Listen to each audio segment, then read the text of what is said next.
Welcome back to my channel, guys. I don't know why I'm flapping my arms, but I'm just so excited to do this video with you guys today. My friend gave me this idea to start a little isolation series whilst we're all at home during lockdown, now that lockdown's been extended. I just thought that would be a really good idea as well, just for you guys to kind of get to know me more and what I do in my free time, or just what I've been doing in lockdown. Just looking at all the books I have on my bookshelf, and I just thought maybe I could do like a little recommended reads type of video where I show you what kind of books I have on my shelf, tell you a bit about the books, and maybe it might be something you're interested in reading, maybe not. I've got some poetry books as well. There are some books in here that I haven't read yet and I've just left them on my shelf, so maybe when I do read them I can come back and do another little review for you guys. Anyone who knows me knows how much I love reading. I've loved reading since I was a kid. My mom used to tell me off for it. She used to be like, stop reading, we're out, and I would just get through books within a day or 2 days because I used to read all the time. I had like a little light that I would like clip onto my page so I could read in the dark, and I used to even get in trouble for that. So first book I'm gonna show you guys is The Mortal Instruments. This is my favorite series ever. I have every single book in here. I think it goes up to 7 or 8, I'm not too sure. I have it up there. It's huge. It's my childhood, really. I used to take 1 and 2 on holiday with me, and I used to buy 3 when I was out there as well. I used to make my mum find a bookshop and be like, can I buy the 3rd one? If you love kind of Twilight and that sci-fi fiction type world, this is what this is. It's about vampires and demons and fairies and witches, or like warlocks, I think is what they're called here, and downworlders who are humans, and it's just about this separate other world. So the main character in this, her name is Clary, and she kind of can see this other world, whereas a normal human wouldn't normally be able to see it. There's a film made on this, and there's also a show on Netflix called Shadowhunters. The film I actually quite liked. I thought it was quite good, quite budgeted but really good. And the show on Netflix doesn't really relate to this series as much, and I didn't like the characters as much either, so that's just my personal opinion. But yeah, definitely worth a read. I love it. And there's this whole other series called The Clockwork Angels, and they all tie in. So like, I think you read up to until number 5 for this, and then before reading the last book you go and read the Clockwork Angel series, and then you kind of learn about life before this book, and then you go and read the last one, and all these things make sense, and it's just amazing. I actually haven't even read the last book, so maybe I need to go and give myself a refresh. But yeah, definitely worth a read if you like that kind of genre. The second book I'm going to show you is Mockingjay. So I only have the 3rd one because I think I borrowed 1 and 2 from the library when I was at school. But Hunger Games, if you haven't read Hunger Games, what are you doing with your life? What are you doing? What are you doing? Would be such a good read for right now, especially with the new book coming out in May. It's set like 60 years or something before the first book, something like that. There's a lot of speculation about, you know, Susan Collins taking the idea from the Japanese Battle Royale writer, and I actually did a blog on that when I was younger, comparing the two, and it's safe to say, Susan, know what you done. I really just know what you done. Definitely worth a read. Hunger Games is classic dystopian novel. I love dystopians. It's my favourite genre to read. It's easy to read, you get hooked into it, you'll be done in no time. So we have another dystopian, The Red Queen. It's like a mix of Hunger Games and Divergent in a way. So there's 2 sectors of people. There's the red and the silver, and if you have silver you're like elite and you have these superpowers and you're super gorgeous and stuff, and if you're red you're kind of a peasant basically. This girl, she like is meant to have red blood, but she kind of has silver, I think. You get so wrapped up into it. Again, I think I was reading this on holiday back in Italy. I might have to reread this one because I just loved it so much. But yeah, I think it was number 1 It says #1 New York Times bestseller so check it out. Seem to kind of just have a genre for dystopian novels because the next book is The Power. I love this book. I wrote on it for my dissertation. It was one of the books I used for my dissertation. It's not like any other dystopians that I've read before. This one kind of is about females taking over the world, and they have these electrocuting powers through their fingertips. I would so love that. It's so different from any other dystopian just because we never really get females being the most empowering gender. So I feel like this book is definitely a page turner for dystopian genre. Definitely gives a different perspective. I loved reading it. I felt really empowered reading it. So Naomi Alderman, I think, was Margaret Atwood's protege. That's probably where she gets a lot of her inspiration from. Again, it's like that whole red theme, just like Handmaid's Tale, but such a good read. It makes you feel really good to read it, like boys being scared and girls like just shocking them whenever they want. What a world. Of course, Handmaid's Tale by Margaret Atwood. I wrote on this for my dissertation. It was kind of like my main book, and I've had this copy since I was 16, I think. Such a great book. The Handmaid's Tale is amazing. You know, it picks, well, dystopian genres in general pick from parts in history. You know, they pick on things that have happened previously, and Handmaid's Tale definitely does that in so many ways. I think she's such an amazing writer. All her other books are so good as well. Cat's Eye, I think it is. I really wanted to see her when she came to London to release The Testaments, and I didn't get to, and I was super sad about it.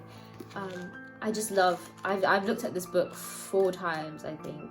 I studied it 4 times, so I know it pretty well now. Such a good read. And the show is also amazing. I love the show. I haven't actually finished. I think I've got the latest season to catch up on, which I will. Elizabeth Olsen, class actress. I love her. Absolutely love her. And obviously we have The Testament. I love this cover. I love it. I actually haven't read this yet, but I've heard that it's very good. I haven't had a chance to read it. I don't even know why I haven't read it, guys, because I bought it the day it came out. It was like the last copy they had in W.H. Smith in my town, and I ran to get it, and it was literally the last copy. So I'm just pretty ridiculous for having not read it. But it's from the perspective of Aunt Lydia, who, if you've read the first book, she's one of the aunts who takes care of the girls, like the main aunt. It's from her perspective and how she became an aunt in the first place. So again, class read. I will, maybe if you guys want, when I do read it, I can come back and give you guys like a little review on it if you want. Passion of New Eve by Angela Carter. I wrote on her again for my dissertation. This book was so weird. It was, I mean, if anyone knows literature quite well, Angela Carter, she writes very twisted stories. It's very dark. It's another one about feminism in a way, just how this guy who doesn't respect women and respect the women in his life, and you know how he wants to run away from all his problems, ends up like getting cursed and becoming a female, basically, in order for him to kind of understand the female brain and how females think and feel, just so that he learns his lesson a little bit. It's a really interesting read. I love it, actually. I do really love it. I would so recommend it.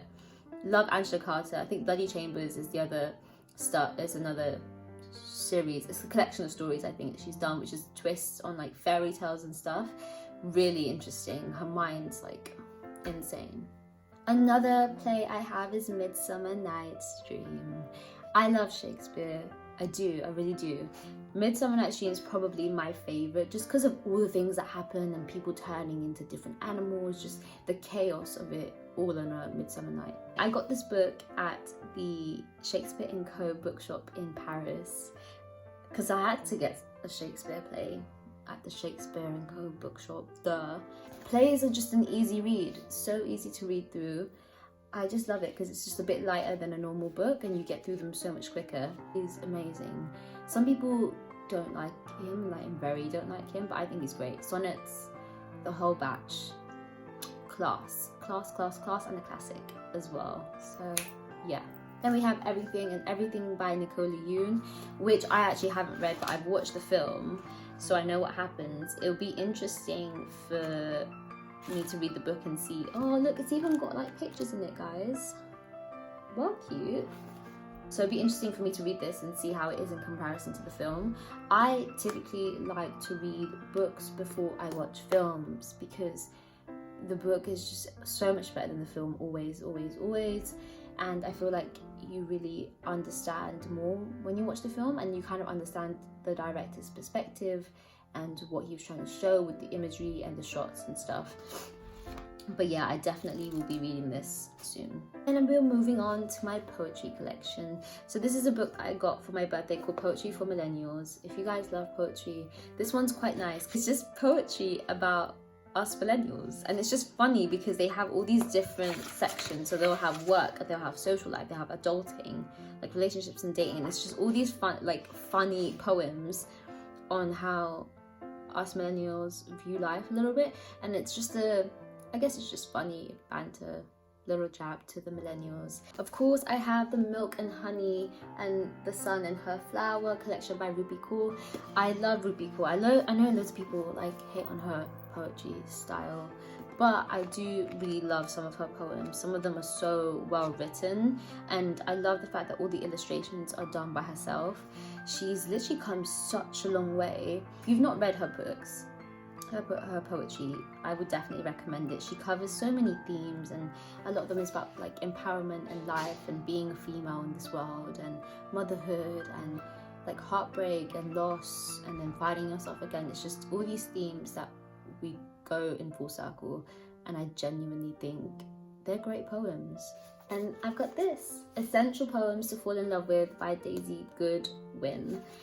It was a gift given to me by my best friend. Look, it's cute, right? And it's just all the poems about love and to fall in love and what it means to be in love or to love something. It doesn't specifically mean a person, but it just means all the things that you can love about life. Look, speaking of Shakespeare, there's even sonnet in there, Sonnet 129. It's filled with all these amazing poets and it's just their take on love. It's a really good collection. And then we have Moonstruck, which is poems about our moon, and this was also a gift given to me on my birthday because I love the moon, guys. It's like my favorite thing in the entire world. It's just my thing. I just love it so much. So my cousin bought me this book full of poems about the moon, and it just makes me happy to read them. So anytime I'm feeling a little low, I usually look up for the moon to kind of feel re-inspired. And so when that's not there, when the moon's not in the sky, I read a poem. And yeah, if you are a crazy moon lover like me, then I would definitely recommend you getting this book. So guys, those were my recommended reads. I picked the books from my shelf that I actually really love, and the ones that I'm really looking forward to reading. So I just thought I'd share that with you. Reading is just a great thing. I love getting lost inside a book. It makes me think about something else and live inside a different world.